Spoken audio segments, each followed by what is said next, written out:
So she didn't encounter me when the worst happened. She encountered me, after the worst was over.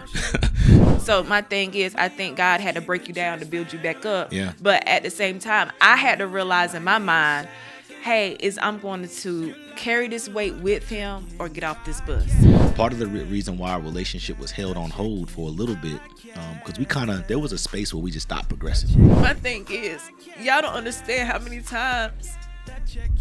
When you have trouble trusting the foresight of a man, that's the first red flag that you don't need to be with him. We talk about looking at the red flags of a man. Oh, he still live with his mama, the red flag. He ain't got no car, red flag. No, I don't trust him. And so you're worried about what it is that he's doing in terms of his element of progress instead of dealing with your own space and time of accountability within yourself. And part of you being ready to be a wife is, are you ready to submit to what that looks like, even if it's uncomfortable? Because I just want to make sure I'm not being a wife too soon, like I said in the last podcast. But you was trying to make me a husband too soon. Ooh. And what if you would have got me out of season? Would we still be here? You see No. what I mean? And so you had to trust. And that's how we end up in 3 months of. We keep it real, tell it like it is, no sugarcoating it. We always keep it transparent. Yo, what's up, everybody? This is the Check-In podcast. It's your boy RJ and my beautiful lady Jessica. Hey. How you doing, baby? Good. How are you, babe? I'm all right. You ready to record? Yeah, let's go. Let's do it today. Hey, one more thing really quickly before we move forward. We appreciate y'all's support. We were able to gross to over 500 followers on IG, and that was done in like the first 2.5, 3 weeks. Yes. And we would not have been able to do that without you guys. We and so thank we're y'all. thankful for you all, man. Thank you for continuing to support what it is that we're doing. Invite your friends, because we already got you. So invite your friends. Come over, have this conversation with us, man. We just check in. Invite your aunties, your uncles, your cousins too. Yeah, man. We just do real check-ins. And I want you to know that we don't just check in on camera, but we check in off camera too. Yeah. And that's what keeps this thing really authentic. And so send your topics into us so that we got a couple topics that someone sent in just a little while ago. So we're going to be covering those going forward. But we just want to say thank you for y'all's support. And so let's just check in really quickly. I'm going to go first. You always go first. And so I always respond to your number. So I'm at like a 6.5, 7, mostly because, I work a lot. I work a lot of hours, and you know that, and you've been very gracious and understanding of what that looks like. And so I'm oftentimes I'm tired, but you let me rest. You're understanding, you're compassionate, and so, but at the same time, in letting me rest, you make sure that we rest together. And so that's important. Even when I'm asleep, we spending time together. Yeah. So I'm at a 7, but it's a good 7. You know what I mean? Because, we just have life. We're adults. We work. And, one time you said, I do work. I do work. So we don't just sit here and create content all day, y'all. We do work. But I'm at a 7. How about yourself? I'm like at an 8. Yeah. Yeah. We had some, I don't want to say conflict. We had some discussions while you was gone. Yeah. Because I was like, why you not open up to me? Why you not communicating to me? And why you not doing this and why you not doing that? Yeah. But we got through it. Yeah. Because we still here, babe. Yeah. You still my king. Definitely. My castle. Every I still time- love you. every time we you debate- still look uh-oh. good. Do that over again. Oh, you Do that still the over king of my castle. Yeah. I still love you. What was the other part? You said I still look good? You still look good. There we go. I still look good. There you go. still look good. Yeah. Oh, babe, you definitely. look good in white. We're growing together. I can eat you like Look, a can of biscuits. I always wear black, but first of all, another thing, shout out to Rings and Robes, my man Emery Anderson, Pastor Emery Anderson. This is his clothing line, Rings and Robes. I finally got a chance to put it on, and so I just wanted to make sure I highlighted you, man, and said, man, I appreciate you for the gear. And just check his website out. I'm going to put his website in the comments to make sure you all can kind of check his stuff out. Phenomenal gear, phenomenal quality. Yeah. Like, this is a really good t-shirt. Yes. Like, it's not thin. Baby, you look good. You know what I'm saying? And I look good in it. You look good in it. So, but shout out to you, man, and more prosperity to you, man.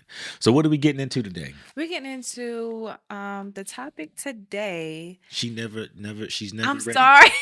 I'm She's sorry. Never, you have one job. I have one job. What? Before we go to that topic, I want everyone to know that was the dress that I found you in, where I said we was gonna be together. She wore that, y'all. And I was never the same. I was never the same. She came over here. She knew what she was doing. No, I did not. Mighty are No, I the did works of your hands. No, Did not. Mighty are the works of mighty are your works. And so she came over here looking like she He was said it wasn't my face, it was the dress. It was the dress. It had nothing to do with your. I mean, you're pretty. You're a beautiful lady. But you came over, you wore that thing. That thing fit you like a glove, and I was like, ugh, And I haven't been the same since. We've been here ever I since. made life changes immediately. I said I got to have that thing. All right, y'all. I just wanted to make sure y'all knew that. Okay, the topic today is I dated him at his worst. Yeah, this is a real topic In real time. because Jessica dated me at my worst. We ain't even gonna take a whole lot of time kind of shaping theology on this. Oh no. I was at my worst. Unfortunately, I was leaving a professional occupation that I had been. I left the Army, y'all. I've been in the Army 17 years, and I had some unfortunate circumstances happen. I made some unfortunate choices, and it just led to my demise from a career that I built for 17 years. Not only did it end that, I was also in a space where I was associate pastor. I was doing some things there. I was thriving. I was the next up and coming guy that was about to walk into, a huge success. And I was young, y'all. I was 33 at the time, 33, 34. When this was way before I met Jessica, by the way. So she didn't encounter me when the worst happened. She encountered me, after the worst was over. That'll preach. But she caught me on the tail end, and so there was some things, that even you had to be exposed to and experience. And I'm gonna just jump to the end, but we're gonna tell this story chronologically. I'm thankful you found me at my worst and was waiting for me to get to my best, because while you found me at my worst, I believe that this is the best version of myself that I've ever been in 36 years. So in this episode, I might cry, y'all, because Yeah. we went through some things. Yeah. I didn't know him when he was going through everything and everything like that. But I got him at the tail end. Yeah. And he told me his story. Yeah. And the thing is, I still decided to stay. Yeah. Through it all. Yeah. I had just lived a life that was connected to success, that was connected to, I had built a path, in leadership in all areas, not only in the home, but in my occupation, in my church. And I was trusted, you know what I mean? And so this is why I'm so adamant about the little bit you have means so much. Yeah. This is why I'm adamant about life ain't fair and love ain't fair. This is why I'm adamant about you will be restored. You can recover. Greater works are in your future. And I say that because I had to really believe those things for myself. Yeah. I don't just say those things as cliches and to forget you guys to click and like, which I do appreciate. But those are real things that not only I said that I lived, but you also experienced me live those things. There were times where when I dealt with you, I said, just give me some time. Yeah. And I'm thankful for the time that you gave me. I want to tell you, when you find a guy at his worst, but you see his potential, don't rush the progress. When you find a guy at his worst, but you see his potential, don't rush the progress. But the other thing is that, and I'm also thankful that you didn't see my worst as red flags. No. I'm thankful that you said, I'm gonna look beyond the fault and I'm gonna see the need, and I'm glad that you saw greater on the inside of me. And it takes. Let me tell you, she came into the relationship praying, y'all. She didn't know me from nothing. Oh yeah. Mind you, I'm in my demise. Don't have the right. This is probably 3 days in. 3 days in. Yeah. Because you was preaching. Yeah. Out of town. All she knows is half of my story, and that I'm fine as all get up. I didn't know your story then. Yeah. I didn't know your story then. I just felt the need to pray for you and while you preaching this weekend. Yeah. And I prayed for him, and he was like, for me. And I said, yeah, I'm gonna pray for you. And so it's funny because the day that we taught that message that I preached that day was entitled, "You Can't Have My Assignment." And it's important that we understand that, when we're going through, in that particular text, Jesus was going through a form of sacrifice. He was at that point he was having to lay down his life, and he was ultimately having to fulfill purpose. And so I want to kind of encourage some folks and let them understand that when you're going through your darkest moment, when you're going through your greatest demise, Jesus was going through his greatest sacrifice and fulfilling purpose. You got to let things die for things to live. And so I believe that you're catching me at my greatest, because if I could be honest, and again, we're going to go backwards and grab everything, but I believe if you would have caught me before some things died so that I could be who I was, I still wouldn't have been the guy I am to you right now. I'll be honest to say that person that I was ego driven. I was a little narcissistic. I thought higher of myself than I should have been, and so destruction came to put some things in order. And so, but it takes a woman that's a praying woman, that trusts God, and then is able to trust a man's potential to kind of see that and say, okay, there's something there. And I think that you did that. I mean, correct me if I'm wrong. Yeah. And I had the thing is, I didn't even know RJ. And I wrote down probably years ago when I was in Charlotte, living my best life, I wrote down everything that I want in a man, every single thing. And then, yes, I got married, got divorced, no kids, everything. And then when I ran across RJ, I was living my best life, and I said, oh my God, this is everything that I wrote down. Yeah. And no, he's not, even though he said he was narcissistic, no, he's not narcissistic. Yeah. He's not.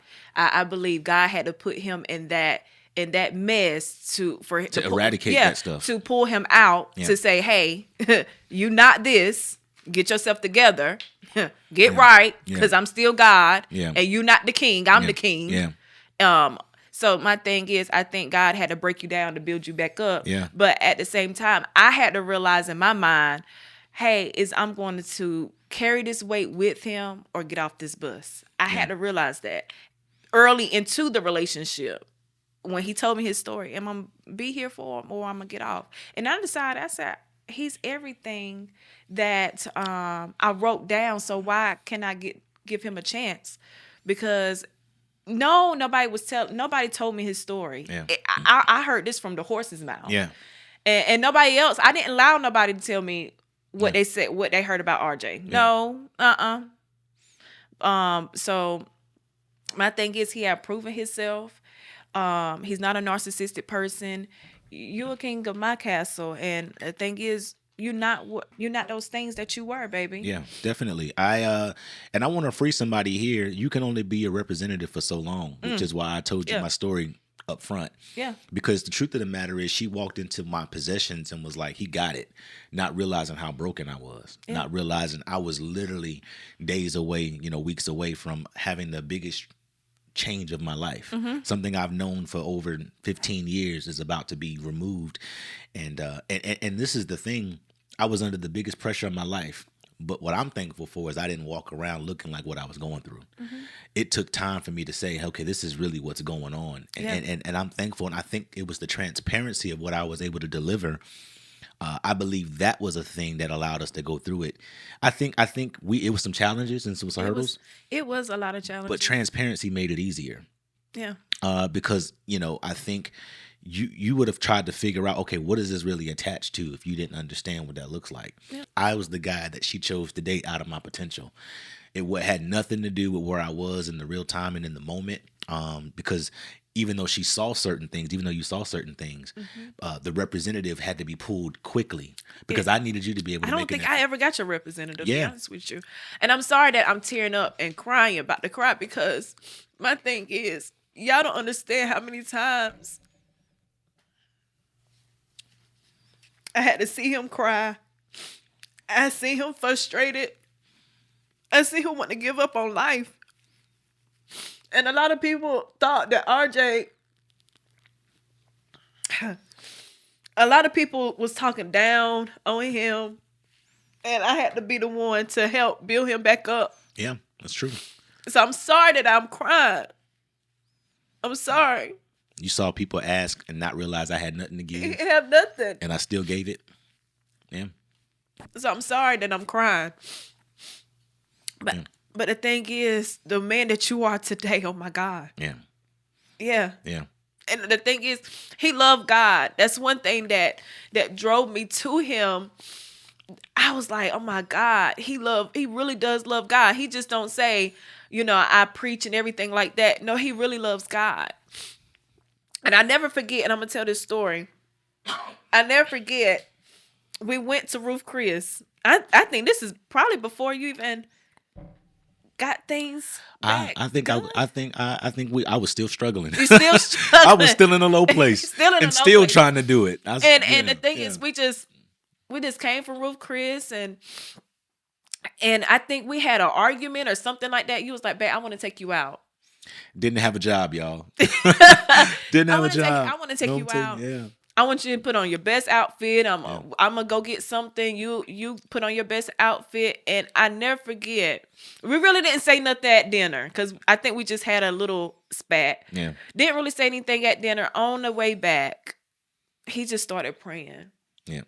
And he said, babe, I don't hear you praying over there. I need you to pray harder. I don't hear. But that right there, it gave me hope. It gave me something. Something on the inside made me jump. And I said, oh, this is my husband. Yeah. Because he could have got frustrated. He could have said, girl, get out. He could have said, you just a liability anyway. So get out of here or whatever. Be manless, be heartless, be homeless, you know. But the thing is, I seen potential in him. I seen that, oh, he's not these things that they saying, or he's not this what they said he is. No, he's not. So I had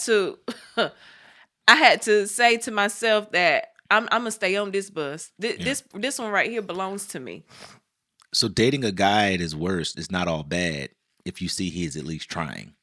And I think what gave you motivation to stay connected was that every day you never saw me give up. Mm-mm. I may have talked about giving up. Yeah. I may have talked about throwing in the towel. I may have talked about not feeling worthy enough. I remember specifically there were days where I had just, there would be times where I would medicate myself to where I just didn't feel anymore. Because I was stressed out. And I never, I was never a person that wanted to hurt myself. But if hurt just came my way indirectly, I wouldn't have been mad either. And I'm just being real because people, they're not honest about that kind of stuff. Even recently, I share with you, God has still covered my crazy thoughts because I'm still now mentally recovering from the years of suffering. Because, when she found me, she didn't understand that I had been suffering already for 2.5 years, prior to the moment she found me. And so I don't even know how you found me or saw me as a confident individual or a man that you wanted to be with, because I was suffering bad. Yeah. I don't know what I projected. You laid down but the thing is, you laid down the law. You was like, hey, if you're going to be this kind of person that's going to come and be here, be everywhere, I don't need you. You laid down the law. Yeah. And I thank God that you laid down the law for me and said, I don't need no woman that's gonna be everywhere. I need a woman that's gonna be here. So because I got a lot going on. I said that. I have a lot going on. Either you're gonna be here for it or you're not. I don't need a woman that's gonna leave me. Yep. Yeah. If you're not connected to what that looks like, then we just can't be. I mean, you're cool. You're a wonderful woman. You're cool. That's what I said at that time, y'all. Now she's more than cool. She's fearfully and wonderfully made. She came straight from me. And I believe that she is my person. But so let's like really dive into, what does that look like? And I believe that men, because I'm only speaking on men right now, because I think we could do another episode, talking about women that are trying to recover and be restored and stuff like that. But specifically about men. And I think this is important because men by nature, we come out of the womb with responsibility. We come out of the womb with accountability. We come out of the womb with elements of leadership. And so when you found me at my lowest, talk about how you were still willing to concede to me being a leader for you. One is that you laid down a law from the very beginning. And two, I knew that you had a lot going on. And I always give people trust out the gate. Like, I said, I gotta trust him. He didn't have to lie to me. That's one. You didn't lie to me. Yeah. I didn't have to find out through somebody else what you was going through. So that's why I was like, he had to be the leader. He is the leader because, for one, he didn't have to tell me his life story. You didn't have to tell me your story. You could have held it from me. Yeah. And that time, you didn't have to communicate that to me, but you did. So that's how I was just like, oh yeah, this is the man for my life. Yeah. Because you at your lowest and you telling me you don't want me to leave you, that means a lot. I think being at my lowest put me in a space where I understood the art of mutual submission. I understood that I had got to a space. My dad told me when I was a kid, you're going to get yourself in some things that your money can't get you out of. Relationship and union, is God's ideology for everybody. And I was the type before then that thought that I didn't need anybody. I was the type then, and I didn't. And let me tell you, when I say I didn't need anybody, I needed you. But in needing you, I want y'all to know I never asked her for nothing. I suffered in silence. And that doesn't mean that you weren't willing to do it. From a man's perspective, you let me kind of work through that on my own, and you were patient enough to let me, tell you, look, if you just give me some time. Mm-hmm. Part of the reason why our relationship was held on hold for a little bit, because there was a space where we just stopped progressing. Okay. But I said, I just need some time. I hear what you're asking me for, but I need some time. Mm-hmm. And so part of what assisted in my recovery was your ability to be patient. And a lot of times, let me free some women, you operate out of what you want in the moment and not out of your patience. And your patience or lack of patience could hinder progress. I think that, while I was going through, because I was a man that sought after God and still, consented to his visions and his wisdom that he was departing and depositing into me. Mm-hmm. And you knew that. That's why progress, it was halted a little bit, but it was never hindered. Mm-hmm. Because a lot of times a woman will see a man like me that was going through the things that I was going through, and they don't have the patience and the wisdom, all right, to not let their emotions take advantage of the situation. Mm-hmm. There was times where I had to talk you off the ledge and say, listen, we only been together 3 months. Yeah. And it ain't that I ain't feeling you the way you feeling me. It's that I don't have the resources. I don't have the wherewithal. I don't have the space right now to do for you that I really, to the ability that I can do it. And I think we can both agree that now that I'm in the space and I kind of got there gracefully, life is better on this side. You know what I mean? Yeah. We don't worry about nothing. Yeah. One thing that you told me, I think 3 months in, 4 months, you was like, Jessica, I see myself marrying you. Mm-hmm. And I was like, so the lights went on. I'm like, marry me? When you want to marry me? Yeah. And the thing is, like you told me, you said, babe, just be patient. Just be patient. Just wait till I get some things in order. Wait till this, clears up. I promise you, I'm going to ask you. But some things, but out of my not being patient, me not being patient, and also, I'm like, you done got them things cleared up. Where the ring at? I'm just being honest. I'm like, I'm still not the girl 3 months in you want to marry. So it's some questions came along with that too. But my thing is, I just knew without a shadow of a doubt that you was the man for me, sweetheart, because first you didn't lie to me, even though insecurities popped up at the door, which I thought I was going to leave you then. Yeah. I still stayed. Yeah. But.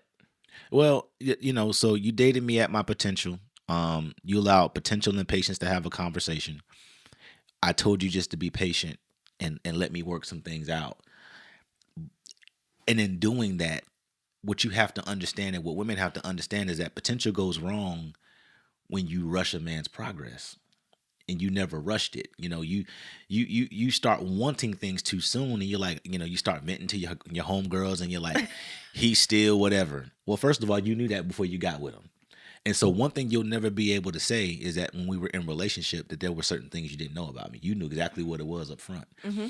And so you have to manage expectations. You have to manage your timelines. And so to answer your question about, okay, you got them things cleared up, what's up? Another thing that a man has to go through when he's coming out of a space that was low is I got to restore my mind now. You're looking at the things, but for me to really have the capacity to handle you as a woman, because you're a lot. Can I just bless everybody? You're a lot. And to be able to handle you, I have to have the mental and emotional capacity to be able to handle that. And so just because I had resources, just because I had land, that didn't mean that I had the space to be able to give you certain things emotionally. Mm-hmm. I'm just now getting good at certain areas and layers of but as you can see, we just had an encounter 2.5 weeks ago where I said I'm still having crazy thoughts. Mm-hmm. My mind is still being renewed. My heart is still being restored. I'm still recovering from my demise, and you can't rush that progress. And what I was able to do is in not rushing the progress, I was still able to offer you a promise. Why am I so churchy? Oh, you so churchy. So I didn't hinder progress because I was able to offer you a promise. And sometimes men, you have to, you got to create vision, but ladies, you have to be willing to succumb to the patience of that vision coming to pass. You cannot rush progress, because a man half cooked, you're going to end up dealing with he going to start saying stupid stuff like you dealing with the little boy in me. Now you got to listen to him talking about, oh, that ain't really me. That's the little boy that I never dealt with. Mm-hmm. But what you've been able to see throughout this entirety of our relationship is I don't make excuses about the little boy. You don't. Because I deal with the little boy in a space that I don't let it affect you. I don't let the little boy be an excuse for bad choices. I don't let the little boy in me be an excuse to revert back to my past. I acknowledge what that is, but I don't let it hold me back.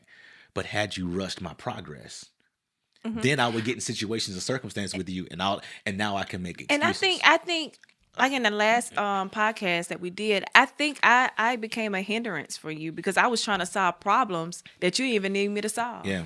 And you was like, babe, I don't need you to do that. Yeah. If you just give me time, we're gonna be all right. Yeah. And I have to trust that what you're saying, that we're gonna be all right. When you have trouble trusting the foresight of a man, that's the first red flag that you don't need to be with him. Mm. When you can't consent and concede and submit to his leadership, like we talk about looking at the red flags of a man. Oh, he still live with his mama. The red flag. He ain't got no car. Red flag. No, I don't trust him. Red flag on you. You got trust problems. You have submission problems. And right now, while you're called to a relationship, you may not be called to it right now. And you got to figure that out. Because it don't matter if the man is good or bad, you're still going to have those same elements of control where you want to control space and time. And so you're worried about what it is that he's doing in terms of his element of progress instead of dealing with your own space and time of accountability within yourself. And part of you being ready to be a wife is, are you ready to submit to what that looks like, even if it's uncomfortable? Because I just want to make sure I'm not being a wife too soon, like I said in the last podcast. Well, you said that you weren't trying to be a wife too soon, but you was trying to make me a husband too soon. Ooh. And what if you would have got me out of season? Would we still be here? You see what I mean? And so you had to trust. And that's how we end up in 3 months of hell. Yeah. And we're going to talk about that. Yeah. 3 months of hell. Three months of us fussing every day. Yeah. Yeah. Because I'm not being patient and he not progressing like I want him to. Yeah. Yeah. So we had to figure that out. But potential runs its course and normally doesn't live past the life of the relationship when we rush it. Mm-hmm. And I'm adamant about saying that when you rush, you ruin it. Mm-hmm. And although it wasn't always comfortable, you didn't always like it, I had to keep the woman of God on pace. You know what I'm saying? You're going to slow down. You're not going to rush this. Mm-hmm. And I'm not going to make excuses for lack of progress. But then I also made check marks along the way. And so I think that, when you're honest up front and you're like, hey, look, this is where I'm at. And you set goals and you set mile markers. This is something I didn't even know I was going to go here. You have to be adamant about communicating what progress looks like. Because part of the reason why you had questions for a season, I see you making, set accomplishments and you're progressing and you're being restored. Okay, so where do I fit in this? There was a space and time where I didn't update you on my progress. Yeah. And so if a woman finds the grace and when you find the grace to date a man out of a low place, you ain't got to remind him of his low place every day. And I don't. Yeah, that's true. And you didn't do that. I didn't do that. Yeah. Yeah, let's go ahead and put that. Yeah, no, you didn't do that. I didn't do that. No, but I just thought about that because. Or even when you arguing, I shouldn't bring up the traumas and triggers because I don't think I did that either to you. Mm-mm. No, I just let that because I don't want that to be a hindrance in our relationship. Yeah. I just think that, everybody has their space and what that looks like. And so, a lot of times women they can say they want the best for their man, but they want the best for their man for them. Mm-hmm. And so that's the part that we have to keep in check because this was my takeaway at times. I don't take it away like that now, but my takeaway at times is, okay, so what do you want the marriage for? Yeah. Because if you see that I'm still trying to put things in order, but you're worried about what marriage says, for you, how it completes you, but but what if I'm not ready for that in terms of, you can't say, oh, he's not a provider when I'm telling you I ain't ready to provide. I ain't ready. I want to provide. I've always came to you from the level and the conversation of provision. But if you were trying to get me to do that too soon, then what? You know what I mean? And so oftentimes we get rid of men that told you up front or showed you up front in some sort of way that they didn't have the aptitude or the ability to do that. And he ain't no bad man. You just saw what you saw and you were trying to rush his progress. Everybody fall in love with a success story. Yeah. But they just don't want to go through it.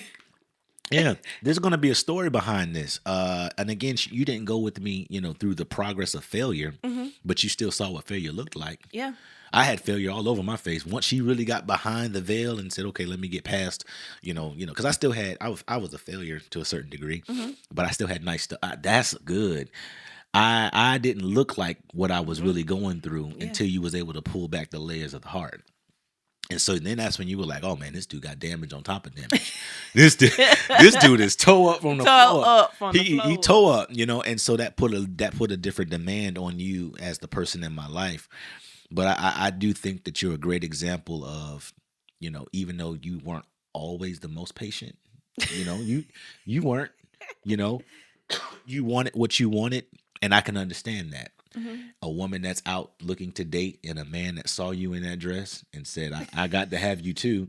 I didn't help my own cause, because I wanted what I wanted too. Yeah. But I'm thankful that you kind of let me work through what that looks like. Yeah. And so while she's the example of a woman that can wait for a man to be restored, I'm the example of a man that can be restored. And I just feel like for women, I feel like if you have somebody that is going through something, allow him to figure it out. Don't try to figure it out for him. Because I think that's what caused the arguments for 3 months, because I was trying to solve problems and he didn't need me to solve them. Look, I got to crack this joke. I can't. This wouldn't be a true episode if I didn't do it. What? So Jessica had the nerve to tell me when I was going through some things, trying to recover and rebuild. She said, well, babe, I got us. and I promise you, with the straightest face, I looked at her and no, you don't. No, you don't. And I love that you even, said it out your mouth, and thank you for trying. But we're not even gonna no, you don't got this. I looked around. No. You don't got this. And then I said, and she never said it again. And she never said it again. Nope. And so I just want to but the thing is, you had to break things down. Yeah. You was like, this is the amount that's every month. And then she looked around and was like, no, I don't got that. Baby, it's gonna be okay. baby, it's gonna be okay. It's gonna be all right. I had to look at my checkbook. Yeah, it's gonna be all right. Oh, okay. She started praying differently. And so I that's our little joke. It's our little joke, and it happened though, and I had to put it in perspective really quickly. And so that allows the restoration story to be even greater, because to create a life like we have. To lose it for a couple of months, we didn't lose anything, first of all, but to lose the way it was taken care of was, that was tragic. Yeah, you know what I mean. There was several days where she would walk in the house and I would look at her like, and I just felt like a stay-at-home boyfriend. I was like, all right, God, so what she was saying was you gotta put yourself in timeout so that you don't fix. His problems, so to speak.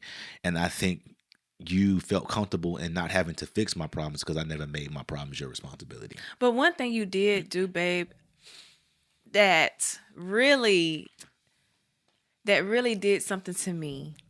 You still loved on me in spite of the situation, in spite of what they were saying, in spite of what you was going through. Took her on dates every Friday. Ain't have nothing. Yeah. So you still loved on me. We was eating on faith. we was eating on. I'm talking about. We was eating on faith. I was eating on. I think I'm gonna get this. But the thing is, you set me down and said, babe, if it comes to this is what I have. You said I'm gonna have to start pulling out my savings. Never thought I have to pull out my savings before. Yeah. And you was like, we're gonna be good for about 10 months. Yeah. Got about 10. I'm talking about nothing has to change. Nothing, and you told me that. Yeah, we can. And live some women do not. They don't like change. Yeah. If I'm living this kind of lifestyle and you can't give me this certain kind of things, they want to say, hold up. But the thing is, you only you can see where that woman was at the whole time. I was like, nah, through thick and thin, baby, we got to sleep on the mattress. She said, I'm here. I'm going to enjoy this while it lasts. I'm gonna enjoy it while it lasts. Then me, I got to start treating you extra good so you don't leave me and stuff like that. I started treating you out of my survival. No, man, listen, you can recover. I just think everybody has a role to play in recovery. I think everybody has a position, that they must sit in recovery. The one thing I will tell you, and I think it got overshot, you was laughing, but when you're recovering, your restoration is not someone else's responsibility, and your reason is not someone else's responsibility. You have to own that on your own. And I think what assisted in what we were doing is that I never made what I was going through your fault. No. I just there were moments where I would shut down. And so I don't consent to isolation, but isolation was the only way I could ensure that you knew I wasn't blaming you for what I was trying to figure out.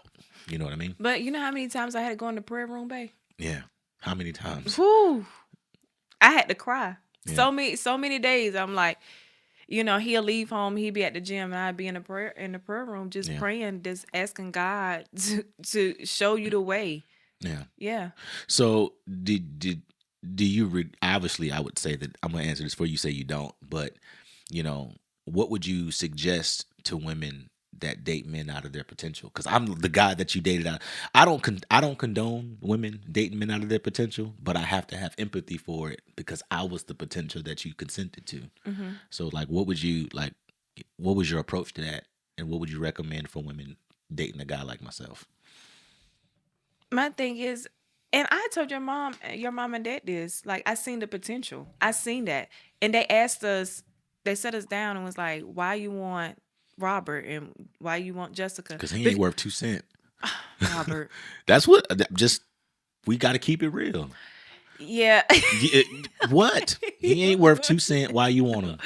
And I said, I seen his potential. Yeah. He gave me direction at the first beginning. Yeah. And I seen, it's not materialistic. Yeah.